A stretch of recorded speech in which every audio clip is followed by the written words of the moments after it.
Now let us see.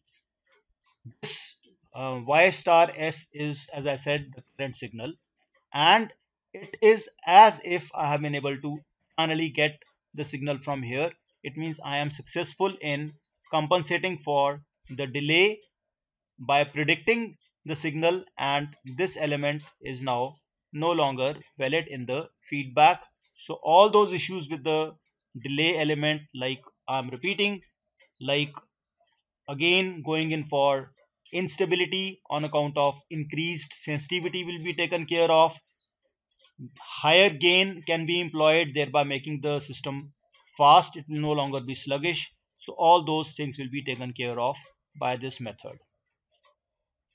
Now this is there, provided TD and GS are accurately known, right? Only then we will be getting this signal. We will be able to predict the signal again on the basis that GC, we have to control it, G and this TD, this G and TD, these should be accurately known. This is the assumption for designing a good compensator or a predictor, as you call it, as Smith's predictor. Now we have seen that we had taken this TD and G as to be accurately known, means equal to G and TD. What if this TD is not accurately known? We suppose it is TD dash when it is actually it is TD. We suppose that the process model is transfer function is G dash when actually it is G. So in that case, if these parameters are only approximately known and not accurately known, then what will be its effect? We shall be seeing it. Assuming that these are not accurately known, these are only approximately known, and taking these as G dash S and T dash D, when we add this Y dash to this Y, and again when we try to open the brackets, we will feel that earlier some of the terms were getting cancelled, like this. If we can take this GC out, we can take this GC term out and see what's going to happen next. When we take this GC term out, we find that this term turns out to be G dash plus this term. Now you see this term is going to create a lot of problems. Earlier when G was equal to G dash and this TD was equal to T dash D, means both were equal, the process was accurately known, this entire term was 0.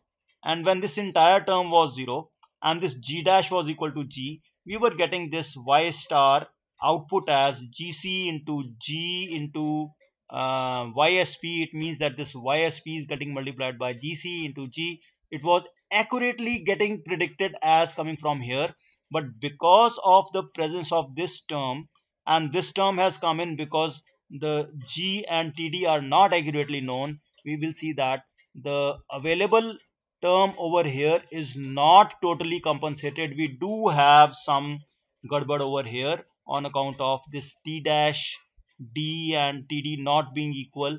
You do not have exactly predicted value which is supposed to be the current value.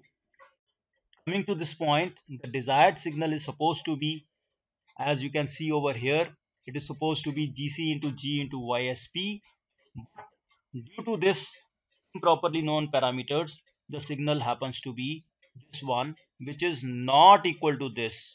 And further, if we see that if at all the process is perfectly known, only then the compensation is perfect. Second point is, if at all the difference between these two is small, then the difference between Y star S, what it should be this, and what it is, this difference will also be less. But in case the error is more, that is the difference is more over here, then the compensation will not be as effective as it should be. The third point is that this TD This is more crucial because this is an exponential term. So whatsoever is exponential, it should be known to us more accurately. So whatsoever are the changes, if there is slight inaccuracy in g, means there is some difference, g minus g dash, this can somehow be to some extent tolerated. But going in for the difference between td, that is more crucial. We have to be very very careful while determining td over here. So finally we have to see that in most of the process, determining this td is very difficult because it keeps on changing. As we have seen, this td, it can depend upon number of things.